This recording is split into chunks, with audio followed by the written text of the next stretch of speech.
Europe is getting old. And Spain is running out of people to keep its economy moving.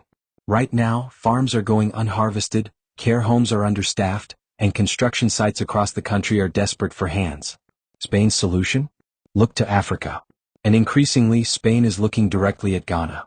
In April 2026, Ghana's Minister for Foreign Affairs, Samuel Okudzeto Ablakwa, sat down with his Spanish counterpart José Manuel Albares Bueno in Barcelona. The agenda was clear: fast-track the signing of a formal labor mobility agreement between Ghana and Spain.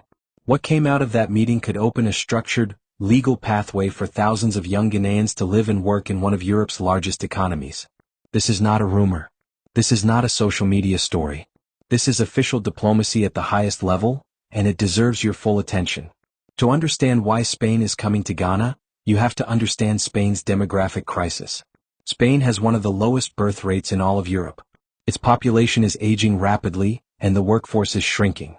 Sectors like agriculture, construction, hospitality, and care services are facing severe labor shortages that domestic workers simply cannot fill. Rather than shutting its doors the way some European governments have done, Spanish Prime Minister Pedro Sánchez has chosen a different path. In early 2026, Spain launched a landmark immigration policy to regularize and grant legal status to approximately 500,000 undocumented migrants already living and working in the country. That program, running between April and June 2026, recognizes something that many Western governments have been slow to admit: that migrants are not a burden. They are the backbone of the economy. But Spain is not stopping at regularizing people already there. It wants more workers. Legal workers. Workers arriving through structured agreements that protect both the employee and the employer. And Ghana is now firmly in that conversation. So what would a Ghana-Spain labor mobility agreement actually look like in practice? Based on the framework already agreed between Ghana and Qatar, which this Spain deal is expected to mirror, the agreement would establish government-backed recruitment channels, removing the informal middlemen and smugglers who have long preyed on young Africans desperate to reach Europe. It would guarantee regulated contracts, fair wages, grievance mechanisms, and strong diplomatic oversight to protect Ghanaian workers on Spanish soil. The Qatar deal, signed under President Mahama's current administration, is targeting the deployment of up to 50,000 Ghanaian workers to Doha by the year 2030. Spain could potentially absorb similar numbers, particularly given the scale of its labor shortfall. For a young Ghanaian with skills in construction, hospitality, agriculture, or healthcare support, this would mean a legal visa, a guaranteed job, and a formal contract. Not a dangerous boat crossing, not years of undocumented life in the shadows, but a dignified pathway to work and earn in Europe. Now let us talk about what this means for Ghana itself. Ghana's unemployment rate currently stands at approximately 12.8%. Youth unemployment is significantly higher.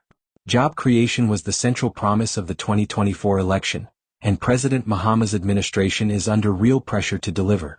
Labor export, done properly, is one of the fastest and most direct tools available. When Ghanaian workers go abroad through structured agreements, multiple things happen simultaneously. Unemployment falls at home. Remittances flow back into Ghanaian households and communities. Workers return with new skills, new networks, and new capital. And Ghana's international standing rises as a country that manages its human resource base with professionalism and ambition. This is not a new idea. The Philippines has built an entire national development strategy around skilled labor export. India's remittance economy is one of the largest in the world. Ghana is now positioning itself in that same league, and Spain is one of the most significant doors it has opened yet. There is a broader geopolitical dimension to this story that should not be missed. For decades, the dominant narrative around African migration to Europe has been one of crisis. Boats capsizing in the Mediterranean, desperate young men and women fleeing poverty, European governments building fences. That narrative has been shaped by the absence of formal structures. When legal pathways do not exist, illegal ones expand to fill the gap. What the Ghana-Spain framework represents is a fundamental shift in that logic. It says that migration does not have to be desperate or dangerous. It says that African governments can be trusted partners in managing human mobility. And it says that Europe's demographic future and Africa's economic future are not in conflict. They are, in fact, complementary.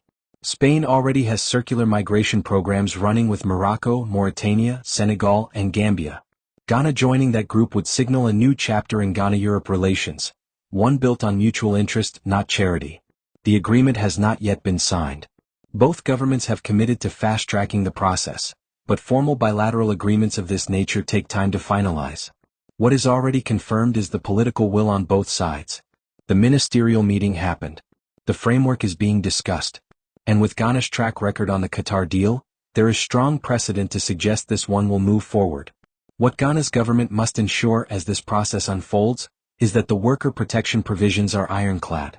History has too many examples of labor migration agreements that looked good on paper and delivered exploitation in practice. The Gulf region's treatment of migrant workers has been well documented and widely criticized. Spain, as a European Union member state, operates under a much stronger human rights and labor law framework, but the Ghanaian government must still remain vigilant, establish monitoring mechanisms, and ensure that every Ghanaian worker who goes to Spain goes with full knowledge of their rights. The bottom line is this: Spain needs workers. Ghana has them. And for the first time in a long time, a formal, legal, dignified structure is being built to bring those two realities together. For young Ghanaians watching this video, this is the kind of opportunity that, if managed well by your government, could genuinely change the trajectory of your life. Not through a dangerous journey. Not through years of illegal struggle. But through a passport, a visa, a contract, and your own two hands. Watch this space. The Ghana-Spain Labor Mobility Agreement is coming, and when it lands it will matter.